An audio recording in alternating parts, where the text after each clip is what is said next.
the problems that people face with our healthcare system go way beyond insurance. There's no reason for you to need to have insurance just to go see a regular doctor for a checkup. Most of the time, most people should be able to afford that. Like, it's not necessary. It's not necessary for things to cost as much as they do. And if it wasn't for the fact that insurance and healthcare is tied to employment, you need insurance for literally anything that you do. If all these barriers to entry didn't exist, healthcare in the U.S. would be significantly cheaper. So it's easy to point at the big company and say it's their fault, but it's not exclusively the big companies. The big government is in and of itself is directly responsible for a lot of the policies that doctors have to follow that make it necessary to have the big companies and stuff involved in everyday healthcare.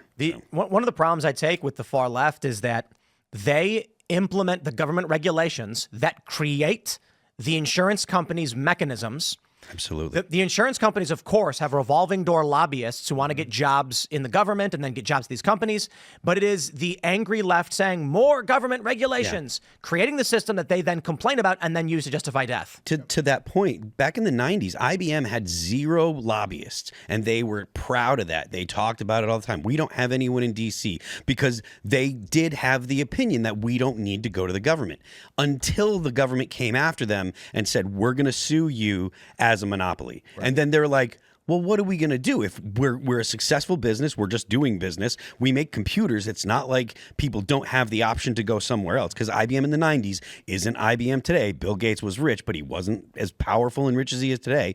And so the only option they had was to get lobbyists, to hire lobbyists, so that way the government wouldn't come after them. So I was looking at old videos from a few years ago about United Health and their issues, and people were referring to them as like an alternate government because of how big they become.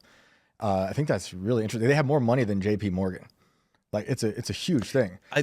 That's true, but at the same time, I heard today that their margin is something like 2%.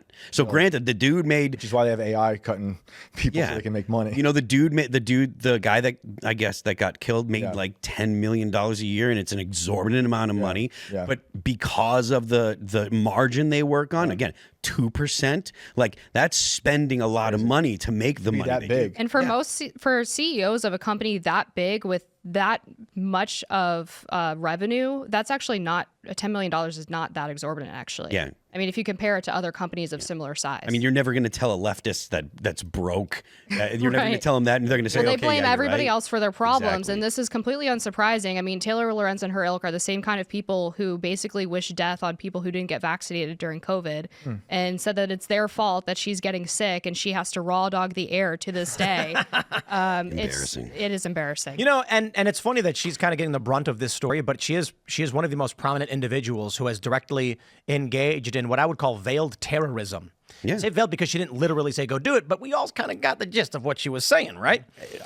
I mean, you're dealing with if you're dealing with people that are, you know, on the edge of society, maybe they have borderline mental illness or something like that, and you're like, saying these things, like, they're gonna pick up what you're putting down. And that's who their base is. Their base, if you look at studies of white liberals, it's something like 2/3 of them have been diagnosed with a mental illness. That's white liberals. Compared to white conservatives, it's something like 20 to 25%.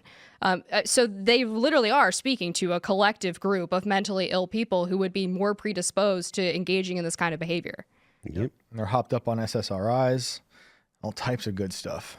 So yeah, one of the things that really irks me about a lot of these people, well, the left in general, the organizers, the activists, the people I've met, they are not stupid people. No. They know how finance works. They know how much money it takes to run a business. They're intelligent.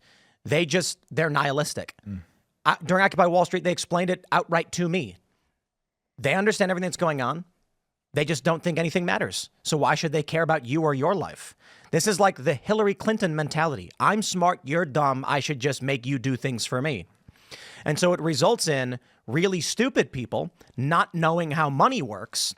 And they say things like, the CEO of this major, this Fortune 500 company got paid $12 million last year, and the workers are only getting $15 an hour. And then I'm like, all right, let's stop. How many employees does that company have? And they'll be like, I don't know, 40,000. All right, let's divide 12 million by 40,000. How much money do you want to give to the employees? Now, I'm not saying it's good if CEOs are ripping off the company and like doing bad things, selling stocks before investigations or whatever may be happening. But it's like, you're not talking about solutions. You're just saying, I'm mad. And then when we say, here's a solution, you burn the solution and say, I don't want a solution. I want to be mad. Yeah, because the solution that they actually want is, I want a communist utopia. Well, but think about what that is, right? The people who want communist utopia are not saying they want a communist utopia. They're saying, I don't want to do any work and I want to be able to live and just chill. Yeah. That's really what they're saying. So I had a meeting today with Ian and a couple of video producers, and we're talking about like, how do we make movies and shows, and like, what are the cultural moves we need to make? And I'm sitting there thinking to myself, like, these guys are motivated and want to get stuff done. You don't need communism if you're a person who just wants to do work, if you have drive and ambition, because the money comes with the ambition that you have. And it may be, maybe you're a working class guy and you're struggling to get by and it's tough, but your motivation is, I got a family and I'm gonna feed my family. I'm gonna work as hard as I have to do it. You don't need communism. You are gonna do what you have to do.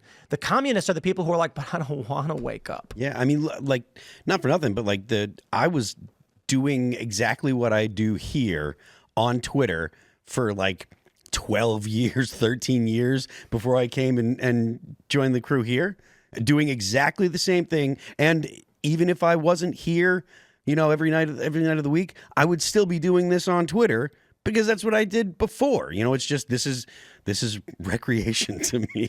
Thanks for checking out this clip from Timcast IRL. Make sure to watch the show live Monday through Friday at 8 p.m. Subscribe to this channel, and we will see you all there.